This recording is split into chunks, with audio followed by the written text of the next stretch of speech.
Freestyle Travel. Hey everybody, this is the Freestyle Travel Show and I am your host, Kenny Flannery. This episode is going to be about breaks and bases. Basically, if you've been traveling for a long time, every once in a while you might stop at something you might consider a base, home base or friend's home base. Yeah, somewhere where you kind of hang out for, at least for me, I consider it hanging out anywhere for more than a week. Might be longer for some people, but yeah, anything that sort of interrupts your rhythm to work on a project or just kind of relax. So I'll get into all that. Coming to you from Biloxi, where I've been for over a week, hence the inspiration for this episode. I last left you off, where was I, in Louisiana? I don't know. I was en route to New Orleans. By any event, I was hitchhiking there coming from North Carolina. After that episode, I kept on the road. I got a long ride from a guy who was going all the way to Houston, so that kind of got me the lion's share of the way to New Orleans. And the point of New Orleans was to meet up with a couple friends who were going there and just kind of do New Orleans things. First order of business for me, I got dropped off near the French Quarter, so I went and got a muffaletta, which is like this big oily cured meat olive kind of super sandwich. It's freaking delicious. So did that. There's not a ton of good beer spots in New Orleans, but I sniffed some out. It's mostly like a cocktail, drink your face off kind of town more than a savor a good beer kind of town, and that's kind of what I did a lot of. So yeah, late nights, sometimes going to sleep at 2 a.m. and waking up just an hour later. My friend dragged me out of bed. She's like, "We're going Snake and Shakes." So, it's just a fun city. I was there when the Saints won their playoff game. They got knocked out not too long after, about a week later. But it's always fun to be in New Orleans when the Saints win. So that's pretty much what it was, just a rip-roaring time. Hitting all the spots, some new spots for me. And then my friends rented a car and drove to Biloxi, which is where I wanted to be to work on my backpack project with my friend Christian. So it was just all kind of coincidental and worked out pretty well. But I hung out with them for a couple nights. They got a free room at the Hard Rock Casino in town via a friend of a friend, I believe. You know, gamblers, comps, and this sort of thing transferred to us. So yeah, kind of more of the same here in Biloxi with them. Just kicking around, good drinks, catching up with some of their old friends and whatnot. And eventually they took off and I met up with Christian. So I'm staying with him and his wife and 2 kids. Basically here to work on my backpack project, my BivyPack to be exact, and some other things. So those of you who aren't familiar with the BivyPack project, I guess I made it much more public a couple years ago, but I've been talking about it for almost as long as I've been traveling, and I've had prototypes before that. Basically what it is a backpack that is also a small tent, a bivy sack. So the frame of the backpack itself slides out and the whole thing becomes a shelter for you to go into that keeps you dry, keeps the bugs off. It's something I thought about a lot while I was traveling, because within the first, I would say, 3 months of traveling, I probably got rid of at least a third of my weight and volume that was in my backpack. You learn pretty quickly once you get on the road and have to start walking through cities or go hiking and manage your stuff. You quickly want to get rid of it. You learn it's time to slim this down. And, you know, being on the road for 10 years, like, times I would get pretty obsessive about this and just like, what more can I get rid of? What can I use to do the same thing that this thing has been doing so I can get rid of that thing? And while I was laying in my bivy sack, sometimes a basic bivy sack, like the first one I had, is simply just a waterproof sleeping bag in a way, an uninsulated waterproof sheet that you put your sleeping bag into, and it just keeps you dry. More advanced ones will have some poles above your head, so you're not, totally feeling like you're in a coffin. Yeah, it's not like a tent. It's not luxurious by any means, but I don't know. You get to a point where it kind of does feel luxurious. Sometimes it feels like home. But yeah, I would be laying in there and my backpack would be next to me, and I would just think, oh, they're kind of using the same sort of fabrics and materials, and I've got this, poles above my head made out of probably the same thing that the frame in my backpack is made out of. I could be doubling these two up. So that was the thought process. Lots of drawings, lots of thinking about it. Finally started making some prototypes of it and did a Kickstarter about just over 2 years ago. So I've gone through some more versions of it since then. Traveled a lot with one, and yeah, Christian was into the idea too, so now I'm here. We're probably going to do another Kickstarter very shortly, so I'll let you guys know about that. And that's what I've been doing for the last couple weeks here or so. It's just set up out in the garage here. There's a loft, so I'm sleeping up there, and then down here where I'm recording this, I actually have the microphone on the sewing machine. I've just been prototyping. We've been ordering a bunch of fabrics and stuff, and I've been trying different things and implementing new ideas I've come up with over the past year or two since the last major run of these things. And other ideas too. Got a little sleeping pad that I'm using to aid this recording. Calling it the Spartan pad for now. Bunch of ideas just flowing around. So I'm kind of liking it. But yeah, I'm here in Biloxi. And like I said, it's been over 2 weeks, and this is not incredibly normal for me. I mean, there's been a bunch of times over the last 10 years where this has happened, where I'm not in one place just for a couple days or a few days. So that's what inspired me to record this episode and kind of talk about that. So yeah, let's get into bases and breaks. All right, so when I say bases and breaks, that's what I mean. Over the past 10 years traveling, I've got a good handful of places that kind of feel like home bases in a way. Places I know that I can either drop into completely unannounced or with very short notice, or just places I know that I will go back to. And, not necessarily stay for a long time. Sometimes, I've got lots of friends all over the place now, and some I'll go and definitely 100% make a point of dropping into. And sometimes it'll just be for a night or two. In other places and family and stuff, sometimes I'll stay for as long as a week or two, sometimes a little bit longer. And breaks in general, I don't know if break is the best word. I just used it because bases and breaks. It's easy to say. Sounds kind of cool. But I'm very rarely doing it to take a break per se. Like, I'm not trying to stop in places to catch up on rest for weeks at a time.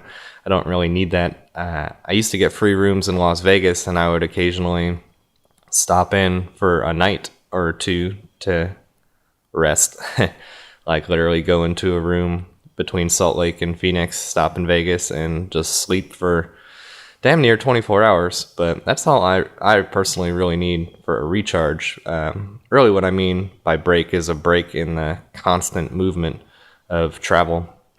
And for me, that's usually either to catch up with a friend or to work on a project. Like, here I am in Biloxi, working on this BivyPack project, and probably the biggest break I took was almost 2 months, and that was the last time I was working on this project, and I was going absolutely insane by the end of it. I needed to get out of there because I was in love with the project. I really wanted to do it, and it meant a lot to me. But I go a little bit nuts when I wake up in the same bed day in, day out. And also, if you've ever read Hobo Lifestyle, my blog, that's just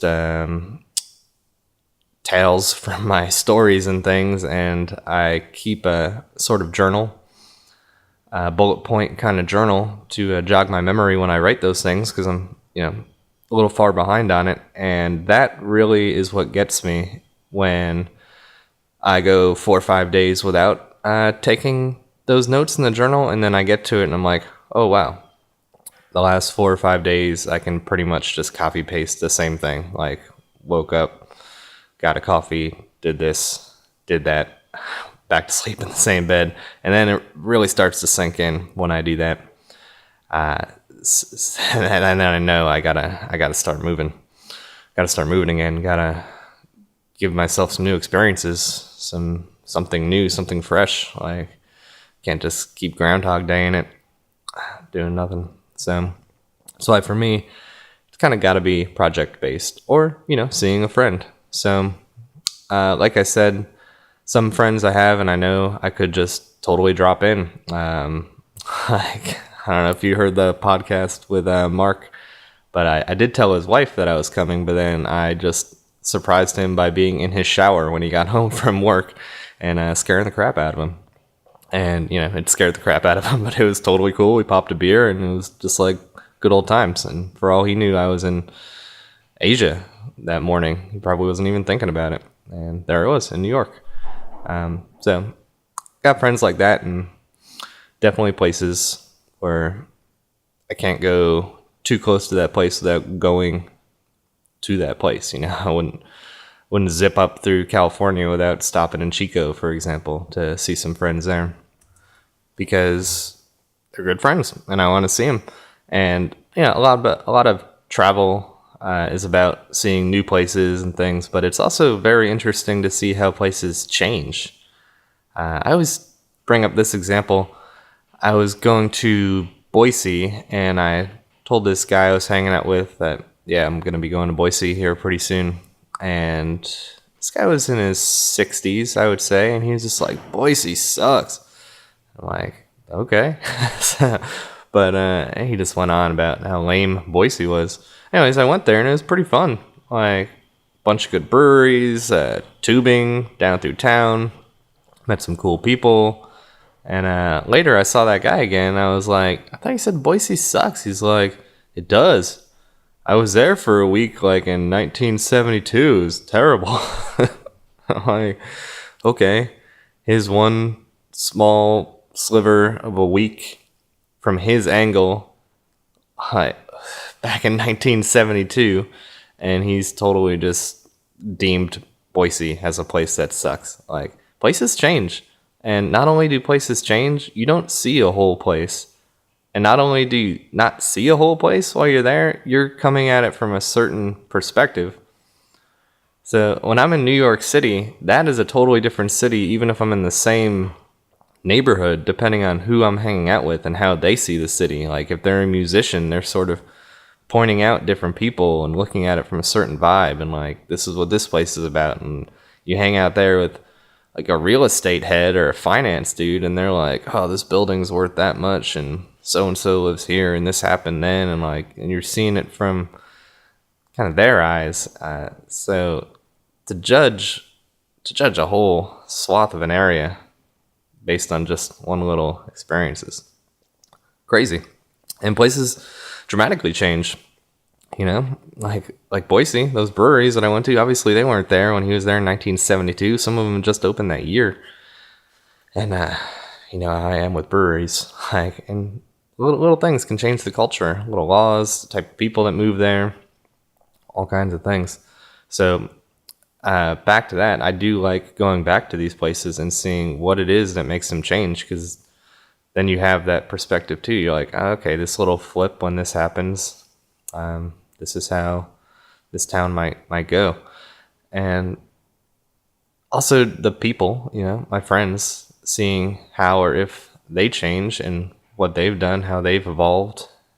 And it's not just all about seeing new places, it's about witnessing evolution of places and people. And you can only get that by revisiting. So I like it. And I do go a little bit crazy though after a while. So even it really takes a project or something like that, of that nature, to keep me in one place. for that long, because if I see a friend, great, like we catch up, and sometimes all it takes is a couple days just to, swap your energies, catch each other up on everything that you've done and remember who they are and regain their perspective. I mean, that's the whole thing with friends is, you look out for each other and this, but a lot of it is just, at least for me, a lot of my friends is I just like the way that they think. I like the way that they look at things. And by seeing them, I regain that. I, and assimilate it to myself. Like, hopefully, some of the good qualities of them. I think everybody does that. You just absorb the culture around you. So, sometimes you can regain that quite quickly. So that makes it kind of worth it. But with projects, that'll actually motivate me to stay longer, obviously, because I want to get it done. And then I want to move on quite quickly once I'm done. It's kind of my limit, I've realized, is right after a couple weeks, it starts sinking in that a couple weeks has gone by, and definitely by 3-4 weeks in one place, which has happened a few times, I'm itching to go. That project's really got to keep me there. Like, I've worked on writing a book. I house sat for a friend doing that for a few weeks, and I was ready to go. Definitely ready to go. Wasn't too bad, but just that repetitiveness, it'll get to you. It gets to me anyway. I've worked on a travel website with a friend, and that kept me at his place for several weeks. And again, it's nice to leave with the completion, anyways, of the project.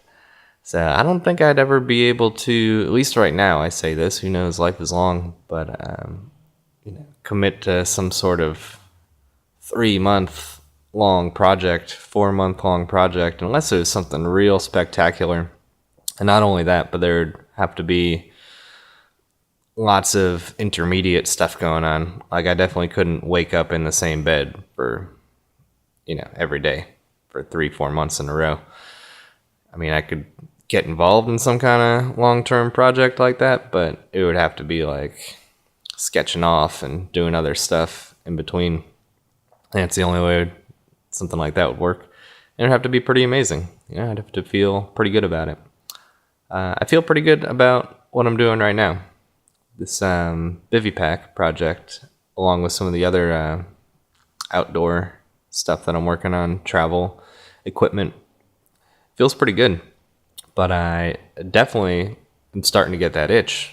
I'm probably just going to go somewhere this weekend or do something. Just run off with latest prototype and test it out at the same time as I just kind of get some different air to breathe, different scenery to look at. I need it. So that's how projects go. And with friends, just to get back to that, there are some nuances there. Friends and family. Like I said, sometimes just a couple days is definitely enough to at least, catch back up. And sometimes it's longer. And when I said there's a lot of places I can just show up, there's a lot of places where I can't just show up. Like, I know it'll probably be okay, but I was traveling with this one girl, just to give an example, and we stopped somewhere in the Carolinas, I think. And she's like, "Oh, we're staying with my friend." When we got there, I realized she never contacted her friend. They were really good friends back in school, and she just assumed it was a no-brainer. When we got there, she just opened the door and we'd be there. But no, we're in town drinking a beer, and then she calls her friend right there, and she's like, "We're in town," and her friend's like, "Oh, well, cool. We can maybe meet up for a beer or something later." But we were not welcome to come stay. Not for bad blood or anything, just I think a boyfriend situation, like a space situation, just didn't have the space and wasn't of the, I guess, personality type to just wing the door open and let a couple travelers, one she knows and one she doesn't know, like crash on the floor. It just wasn't her scene, you know? So just beware of that. I'm usually pretty careful or pretty aware of what friends are open for what sort of thing.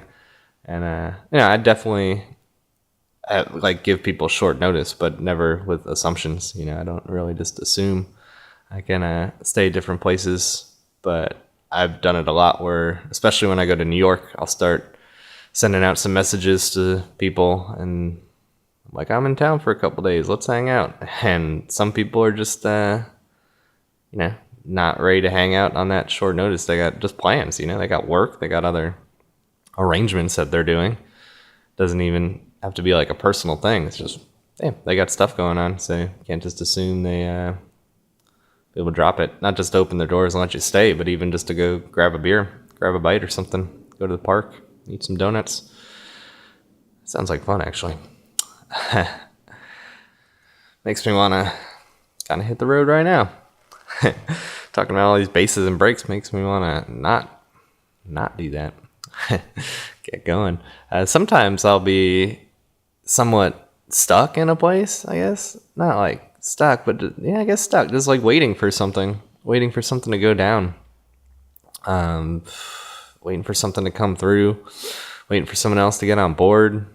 I know I was in Salt Lake waiting on this girl to travel with me, and she just had other anchors going on. Like she said she wanted to travel, but I was there off and on, coming through and again for like a month, like screwing off, doing other stuff until I realized, she's just got a bunch of anchors. She's not going anywhere.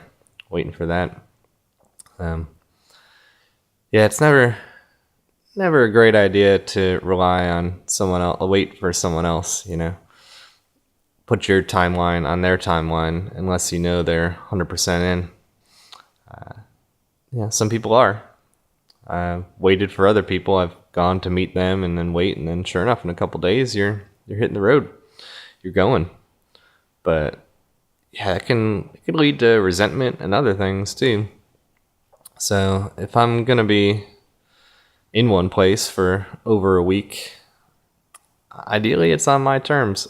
Like it's because I want to see a friend and I can leave whenever, or I want to finish a project and all I got to do is finish that project and I can go.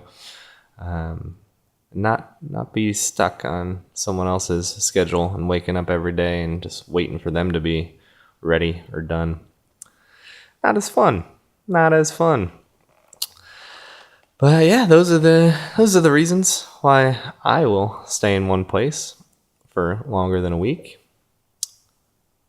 And like I said, now I just want to get on the road. So I'm excited to do this whole backpack thing, but I'll be tripping out pretty soon. So there you have it. Bases and breaks. All right. I thought this episode was going to be a good idea, but it's really got me itching to keep on cruising. But I'm going to do a little bit of that. I'm going to probably go to Alabama, like I said, at least for a couple days, something, get my head into a different spot, wake up somewhere different, see some things. But luckily, I'm here for the whole BivyPack project, which I'm really excited about. So it's pretty motivating. Also, I should have mentioned this. One thing I like to do when I do know I'm in one spot, whether it's for harvest season or a project or whatever, is brew beer. Because brewing beer is freaking awesome. And it's hard to do when you're traveling. Well, let me rephrase that. It's easy to brew beer on the road. It's not always easy to drink the beer that you brew, because beer's got it's only a few hours, 4 or 5 hours, maybe if you count cleaning to do it. But beer has to ferment, usually has to bottle condition. It can be a month until you're drinking your beer, longer for some better beers. So I take advantage. and got a call from the homebrew store this morning. Our stuff has arrived. Should have been brewing from day one that I got here. Like I said, I've been here over 2 weeks. Over 2 weeks, maybe 3 weeks. It's like a freaking long time. Jeez, should have brewed day one. But we were in the homebrew store day 1, 2, or 3 that I was here. But kind of decided to go for it and ordered this like mash and boil, kettle and mash system all in one. And then it took a while to get here. When it arrived at the homebrew store, I had to mail it. It'd fallen off the truck. It was all messed up. So waited again. Finally here. Wish we had brewed day one, but hopefully it'll be worth the wait. Would have been almost drinking by now. But that's, that'll keep me a little sane, brewing some good beer. So between that, the project being awesome, I think I'll be okay. I'll have much more to say on the BivyPack here in the coming days and weeks. I think Kickstarter is the route we're going to go. Just because we can get a lot of people committed to getting it, and then we can get all the money from sales at once, which will drive the cost down of the materials and stuff, and just kind of make it worth it. And making a lot at once is, whatever, you get it. Makes it easier. So excited about that, and maybe making it a sustainable kind of thing, because got a lot of ideas and might as well keep it going. So we're talking about it. I will keep you posted on that. But that's it for the episode. As you know, I have no sponsors, which is kind of keeps things simple. But on hobolifestyle.com as well as freestyletravelshow.com, I am part of the Amazon affiliate program. So that's kind of only the other way that this show makes any money. It doesn't take a lot to run this show, to be honest. So between people sending some money in via PayPal and the Amazon affiliate ads, like basically I just got links to cool gear and stuff that you can buy on Amazon, and when people buy that stuff, I get a portion of it, or if they buy anything really. It's kind of how Amazon works. So check out hobolifestyle.com and all across social media. Hobo Lifestyle, mainly. Also Freestyle Travel Show. And have a good time. Enjoy yourself. I will see you down the road. I need a new escape. With all my shit straight, I'll get my big break. Oh, but honestly, is that what you